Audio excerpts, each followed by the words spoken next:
Sigmund Freud and Carl Jung are two famous and important psychologists whose ideas about the human mind have affected the field of psychology and our understanding of the human psyche for a long time.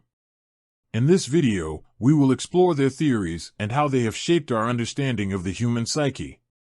Freud started psychoanalysis, a way of helping people with mental problems that focuses on the unconscious mind and the things we are not aware of and are anxious about.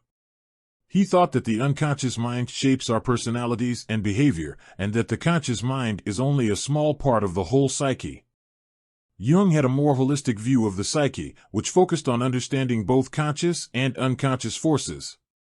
He believed that the psyche was composed of a complex system of interacting elements, including our personal feelings and experiences, as well as our collective experiences as members of society. Freud proposed that the human psyche is made up of three main components: the ID, the ego, and the superego. The ID is the unconscious part of the psyche that represents our primal desires and drives, while the ego is the conscious part that mediates between the demands of the ID and the constraints of reality. The superego is the moral component of the psyche that represents our internalized moral standards and ideals. According to Freud, when the ID, ego, and superego inside us argue with each other, it can cause mental problems and symptoms.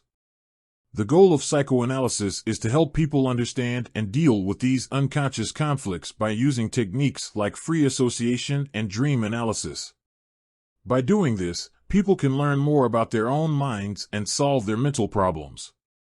Jung had a different theory of the psyche that focused on the idea of a collective unconscious, which is a shared collection of archetypes and symbols that shape the human experience.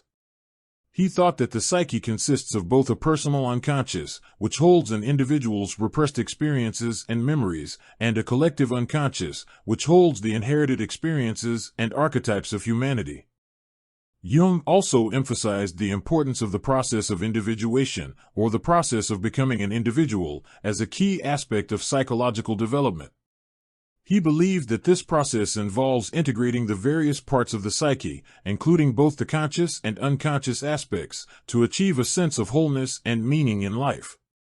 Both Freud and Jung's theories of the human psyche have had a profound impact on the field of psychology and continue to be influential to this day. While their approaches and theories differ in many ways, both offer valuable insights into the complexities of the human mind and the ways in which our unconscious desires and conflicts shape our thoughts, feelings, and behaviors. While Sigmund Freud and Carl Jung are both known for their significant contributions to the field of psychology and their theories on the human psyche, their relationship was not always smooth.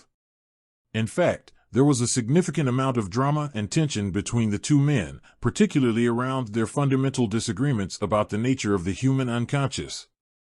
One of the main sources of tension between Freud and Jung was their disagreement about the role of sexuality in the human psyche.